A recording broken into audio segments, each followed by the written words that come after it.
සෙල්ලම් ගහතියෙහි පිල්ලම් පුඩුව නැති වෙන්න තදින් අල්ලන් ඉන්න කාණෙන් බබා ඒ තමයි හැටි පිළිගන්න අකමැති යථාර්ථෙහි සෙන් වෙලුණත් සැප හොයන්නේ කබන්දෙන් ඉන්දරේ සරදන්නේ විතුන මිනිස්සු විතරයි නිසකව මං හැර මං ගැන මලඟ මේ ඉන්න කවුරුවත් දන්නේ නැ සම්පූර්ණ කතාව පටලගෙන ඒ ගැන දුකයි ගොඩයි අප පැහැදිලි දැන් ඉවසන් ඉන්න මම පැහැදිලි කරන කමේ වචන කිසෙනකම් නොපෙනුනත් ඇතුළත් කෙනෙකුගේ කිලුටුවක් පාකි අවියත් දෙකින් ගැන කියවිද දුක ගැන කිලුණු ඇස් කියවිද පුසප ගැන පොත්තනම් කට වහම් බලන් ඉන්න එවුන් ඇස්සරම් රැළම බැස්සනම් වලට කැස්සේ නෑ ඩේලි මුන්තරම් රහසේ පව් කලේ නැමම සිල්ලරම් උරපු බල්ලොන්ට ගැහුවනම් ගල්ලරම් උඹ මරපු එකෙක් වෙන්න මන්තරම් මේකේ ගලපන වචනෙන් පවා දිය කළ දෙස වන්සැනකින් දවා දෙවියන්ට පිස්සුද මේ මගෙත් එක තරගෙට පඹේක එව්වේයි මිනිහෙක්ට අන්දවා ඒ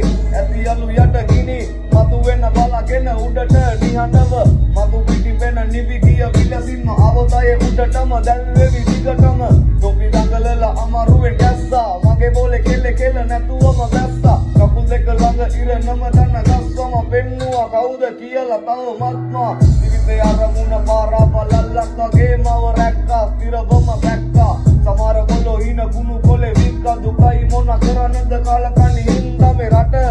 මේක මුලින් ගන්න ගේමක් විශ්වාසෙ තියන්න බෑ කිසි කෙනෙක් මත මට යන්න ඕන පාර තිබේ සිටිය වෙන පිට වැරදි පැටවුවේ නැම කිසි කෙනෙක් පිට මේ